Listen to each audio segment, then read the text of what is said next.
Thank you all very much. Thank you. Good evening, and thank you for being here. You know, as I look across the room, I see children. Thank you guys for staying awake and paying attention.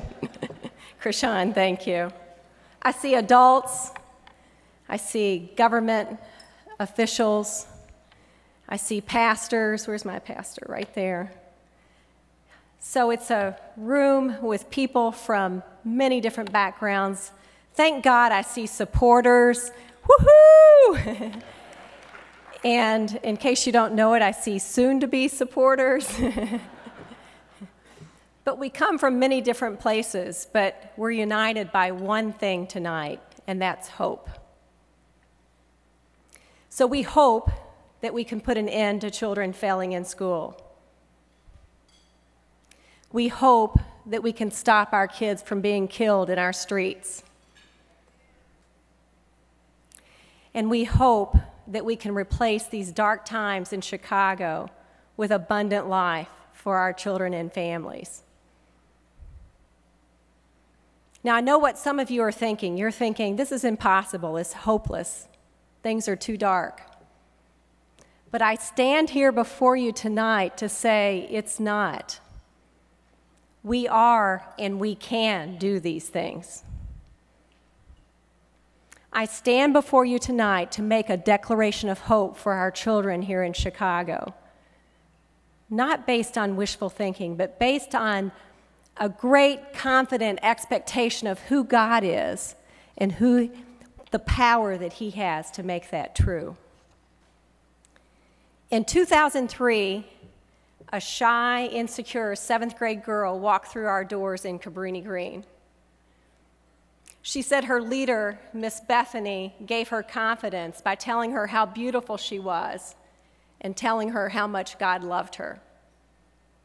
It wasn't long until this young lady started loving God back, and she gave her life to Him in 2005. She started doing better in school. She realized she was a really good writer, and she wrote a book, and it was published by Tommy Nelson. She never dreamed she would go to college, and she went to Robert Morris University on scholarship. Her name is Cherie Nelson, and she says that By the Hand Club gave her hope. Now, here's the remarkable thing. Now, Cherie is on staff with us at By the Hand Club, giving other kids hope. I know, isn't that awesome? Woohoo! So one of the kids that Cherie gives hope, his name is Samuel, and he's a first grader in Austin. And Samuel says that Miss Cherie gives him hope by hugging him, by telling him about God, and by telling him how smart he is. And then Samuel's mom, Tiffany, says that Samuel and Samuel's brother and 2 sisters, so 4 kids all together at By the Hand Club, come home from the club, and they give her hope by sharing what they've learned at By the Hand Club, especially about God. So do you see what's going on here? This is not just a story of hope. This is a story of the circle of hope that keeps on giving and keeps on changing students, their families, their schools, their neighborhoods, and based on God's power, can one day change this city. So Cherie and Samuel and Tiffany and Samuel's brother and sister are here tonight. I know they're seated, I think, right out here. Cherie, will you stand up first and just wave so everyone can see you? And then Tiffany and Samuel and the family. There's Samuel. Stand up on a chair, Samuel, and wave so we can see you. We want to see you because you know what? There he is. Woo! And Tiffany, wave, Tiffany. There she is. Because this is a circle of hope, and we want to celebrate that tonight. That's what we're celebrating. So this circle of hope begins with you and with By the Hand Club for Kids. And I know there are a few of you who are new to By the Hand Club tonight, so I just wanted to share a little bit about who we are. As Roy said, we're a Christ-centered after-school program that was started in 2001 as a ministry of the Moody Church with 16 kids in Cabrini Green. And today we're serving 1,180 kids. I know. I guess I am a little odd, as Roy put it. We're a separate 501c3, and we're in 4 neighborhoods today, 5 clubs, 4 neighborhoods. So we're still in Cabrini Green, so thankful. We serve a couple of hundred kids there and anticipate serving many more in the future as that neighborhood continues to transform. We're also on the south side in Inglewood, where Daquan lives. We're on the far south side in Altgeld Gardens, and we're on the west side in the Austin neighborhood. We got some Austin fans. Ashley, I hear you.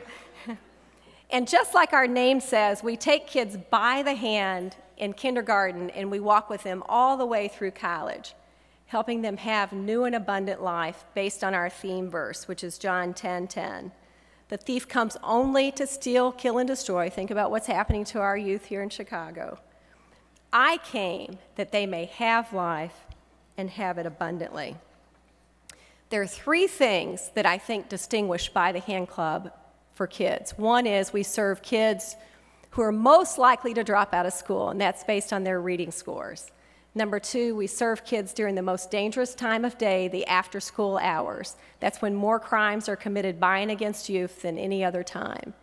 You know, I can't say that today without thinking about 9-year-old Tyshawn Lee, who was executed because his dad was in a gang, so he was executed by a rival gang member, pronounced dead at 4:40 in the afternoon on his way home from school.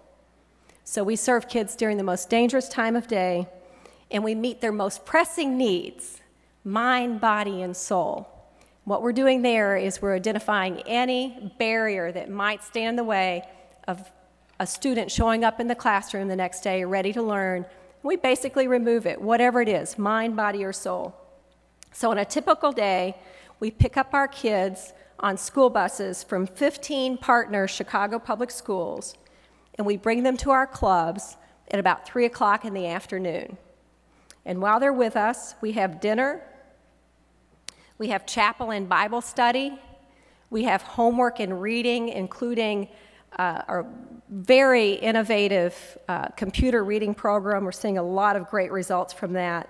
We have eye and dental care, we have mental health counseling, we have enrichment activities such as choir and basketball. So our kids are with us in a safe and loving environment cared for by hundreds of staff and volunteers until about 7:30 at night when we take them home on school buses so we can make sure they make it home safely. To give you an idea of the magnitude of what this looks like over the course of a year, this last year, we provided over 96,000 safe passages to and from our clubs on school buses. We gave 602 kids eye exams, 625 children dental exams. Any follow-up care needed was provided. So eyeglasses, fillings, root canals. We fed 46,418 hungry stomachs a warm and healthy meal. We provided 150 kids with professional counseling for anger, trauma, and grief. We also conducted about 3,000 home visits and about 2,000 school visits to check in with families and teachers. And we guided our kids spiritually every step of the way with more than 64,000 student days in chapel and Bible study. And by the way, 78% of our students say they have the eternal hope that comes from knowing Jesus. Isn't that wonderful?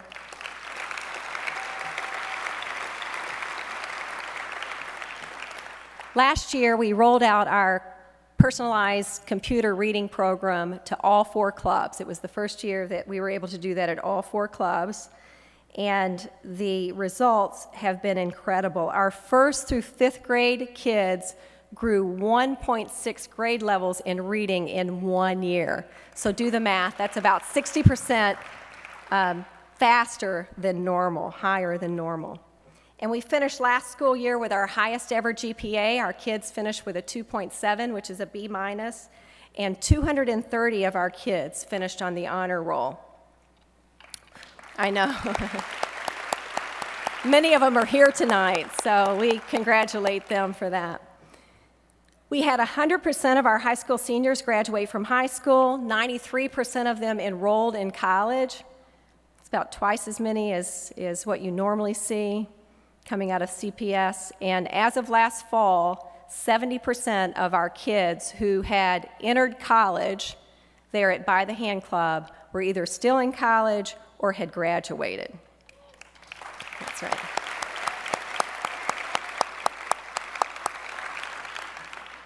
For comparison, only 6% of African American freshmen in Chicago public schools will graduate from college.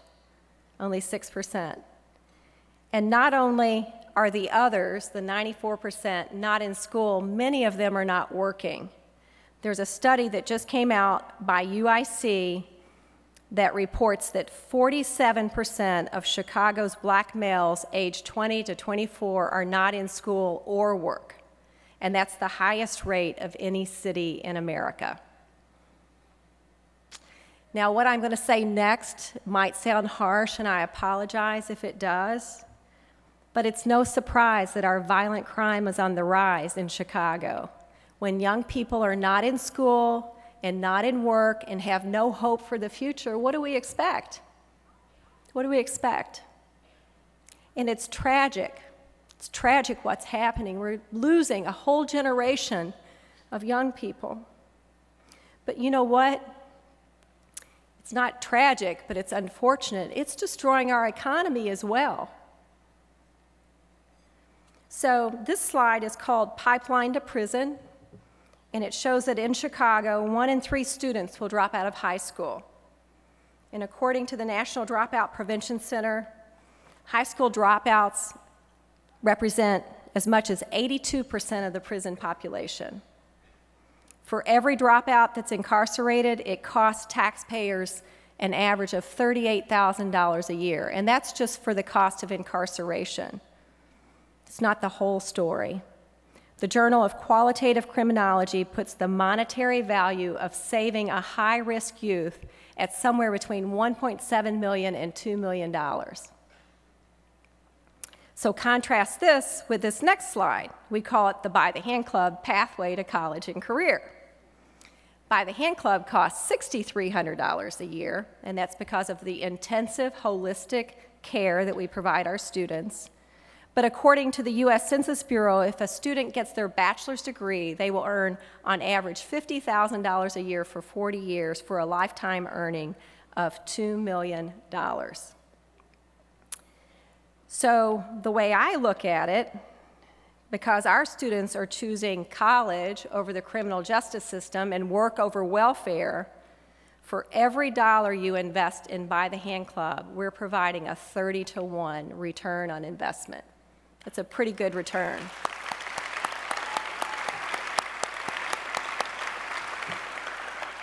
So I'd like to just tell you about a few of our students who have graduated from college or high-quality technical schools and are working today. So I'd like to just start with Natasha and Vontisha. They both graduated with honors last year from Indiana State University. They're both working at the Cook County State's Attorney's Office. Vontisha just took her LSAT for law school. They both want I know, it's incredible. They want to pursue careers in criminology. Also, there's Brittany, who's working at Chase Bank, and Angeline, who's working 2 jobs, and she just applied for the Chicago Police Department. You might remember Angeline. She spoke last year. She wants to be an FBI agent, so this is the first step along. Angeline, is it okay if I tell people that, or is that supposed to be confidential? I can't remember. You're going to have to kill us now? But she just applied, and we're waiting to hear back on that, but we're confident that she'll be hired on and be able to pursue that dream. Now, they're here tonight, and we're going to recognize them and congratulate them, but Vontisha couldn't be here. You know why? Anybody want to guess? She's at work. How about that? Isn't that great? I know. So I said, perfect. Don't even ask off. Don't even ask off, says one. So if we could have, we have Brittany and her husband, Dion is here, and Angeline and Natasha, they're right over here somewhere. Stand up so we can congratulate you, and wave your hands so we can see you.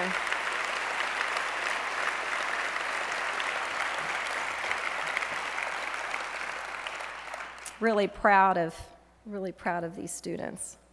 One of our most exciting developments last year was our partnership to open a separate 501c3 called Moving Everest Charter School. We wanted to see what would happen if we had the kids, rather than just a few hours in the afternoon, if we had them from 7:30 in the morning until 6:30 at night in a rigorous, personalized learning environment during the day, and then in the afternoon at By the Hand Club with all the wraparound services and the opportunity to hear about Jesus. So we opened with kindergarten and first graders in August. That was 8 months ago. And it's no surprise that the kids at this By the Hand Club location are growing 40% faster than our kids at the other clubs.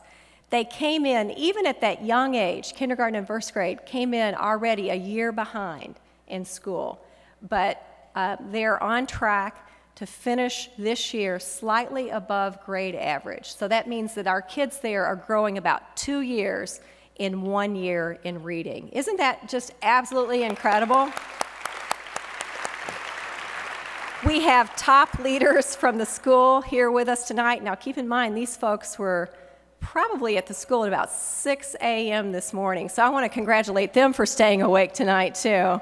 But we have Mike Rogers, who's the executive director, Micah Cruzy, who I just told her earlier, the best principal in the whole wide world, and David Spencer, director of learning, who was on staff with us, is now on staff at the school. But please stand so that we can congratulate you and thank you for the great work you're doing.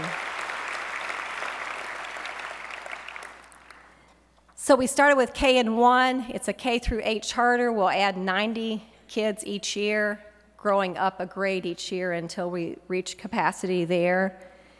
And again, I'm just thinking about Roy's comment about me being odd. God willing, we want to open another school after school in 4 years from now, so that in the years ahead we can declare hope to literally thousands of kids here in Chicago. Now, we're able to do all of this because of friends like you who believe in our children and stand with us in their circle of hope. Now, we've all heard about the achievement gap when it comes to low-income students and students of color, but there's another gap that's gaining attention, and it's called the belief gap. The belief gap is the difference between what children can actually achieve and what others believe they can achieve. And research shows that it's highly predictive. So in other words, children tend to live up or down to what other people expect of them. So I want you to think about this. Your presence here tonight, just by being here, is telling the child sitting at your table that you believe in them. So you're actually closing the belief gap for that student sitting at your table tonight. Isn't that exciting? That's worth coming, right? Ashley was at my table, so Ashley, we believe in you. Go, sister. We believe that God created you to do great things, Ashley, and that He has the power to help you do them. So one way that we're making a declaration of hope to our students tonight is just by showing up, just by being here and believing in them. You're going to have another opportunity to make a declaration of hope to our students tonight, and this will happen at the end of the night after the benediction. We'd like for you to just take just a minute, and we want you to write a declaration of hope. Your table host is going to give you a Sharpie marker, so at the very end of the night, before you run out the door, take a Sharpie marker and write a declaration of hope on that mirror in your centerpiece. So what a declaration of hope might sound like, you're declaring God's truths into the lives of the students. So things like, you're God's child, you are loved, you are forgiven, you are never alone, you can do all things.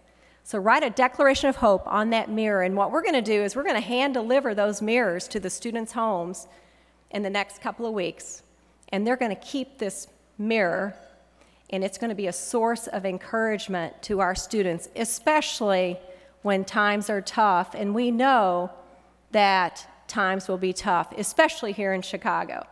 So that's a second way that you can make a declaration of hope. I just want to tell you that I don't think that we'll have any idea of the impact that this is going to have on the lives of our students. You heard Ayanna speak right before I came up. Miss Tyrese did something like this with her. She had her write on a mirror who God says she is, and Ayanna wrote, "Beautiful, smart, intelligent, and saved."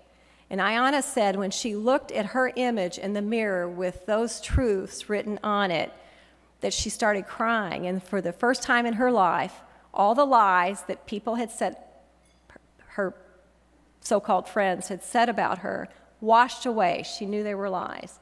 For the first time in her life, she knew that God loved her and she knew she was beautiful. So we have no idea what this mirror and this declaration is going to mean to our students. But that's the second way you can make a declaration.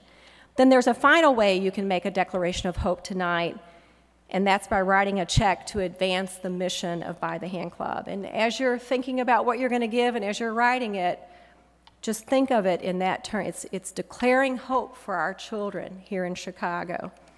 For this fiscal year ending August, we're providing intensive wraparound services, you heard me say, for 1,180 children at a cost of $6,300 per child.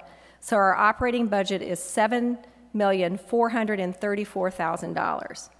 As of February, which was halfway through our fiscal year, our gifts and pledges totaled $3,890,000, leaving a remaining fiscal need of $3,544,000. So we're a little over halfway. For the past several years, our guests at this spring benefit have generously given anywhere from $1.5 million to $2 million to help us expand the mission of By the Hand Club. That's right.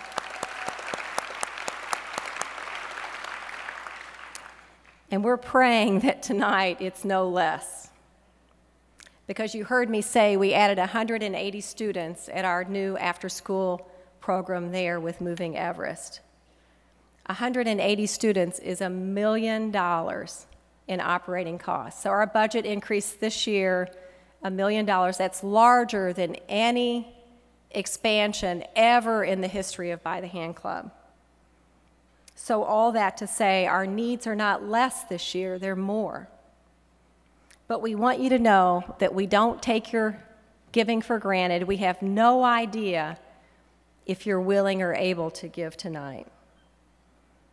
All we know is that God has given us tremendous opportunities. We know we're not endowed.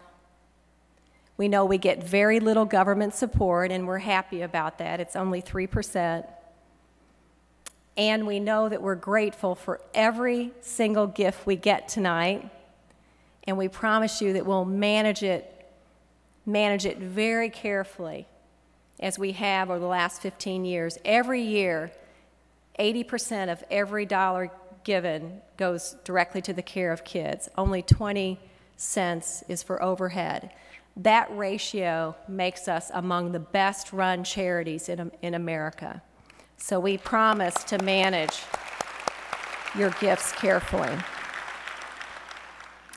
Thank God we've already had 4 individuals give us. In fact, one handed me a check right before dinner tonight, but we've had 4 individuals give leadership gifts of $100,000 or more for tonight.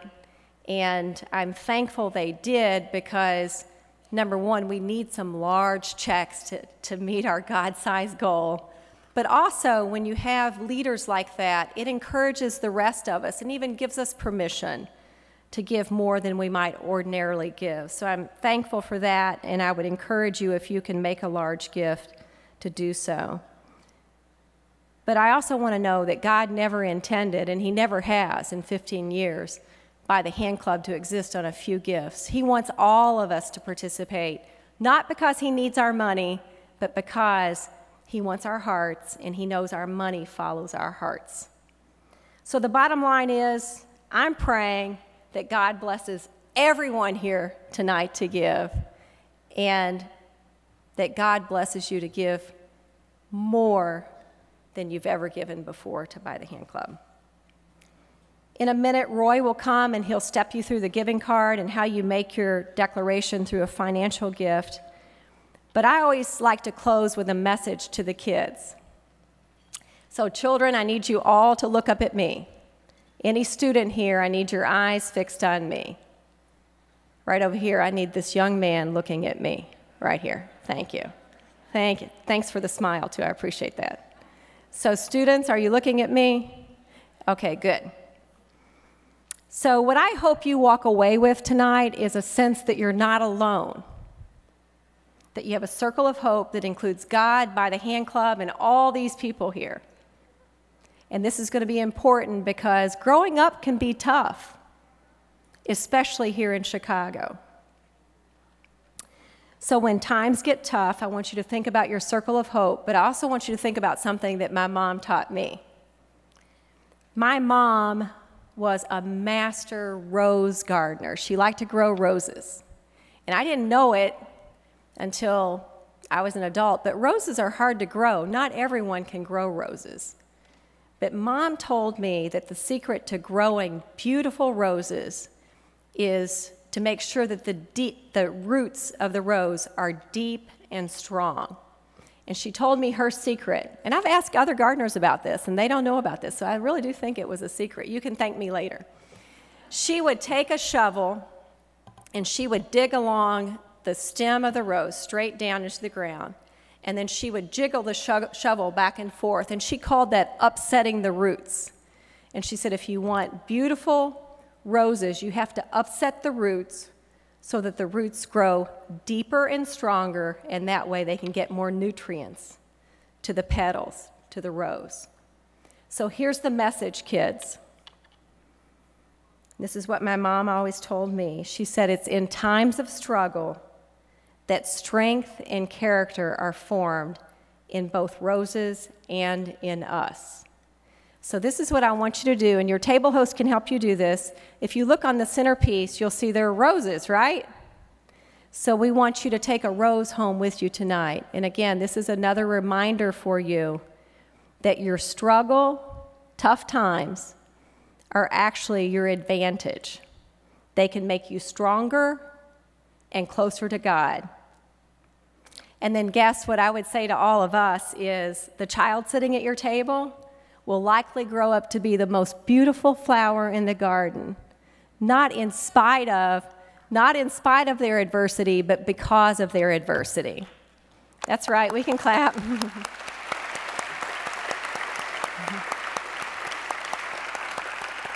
Ashley already has her rose. All right, remember, your struggle is your advantage. Right, Ashley? Oh, she's taking another one. All right. And then this is what I would say to all of us, too. Our time and money, for all these reasons that we've talked about tonight, our time and money are well spent in our children's circle of hope. Wouldn't you agree? Wouldn't you agree? So thank you very much.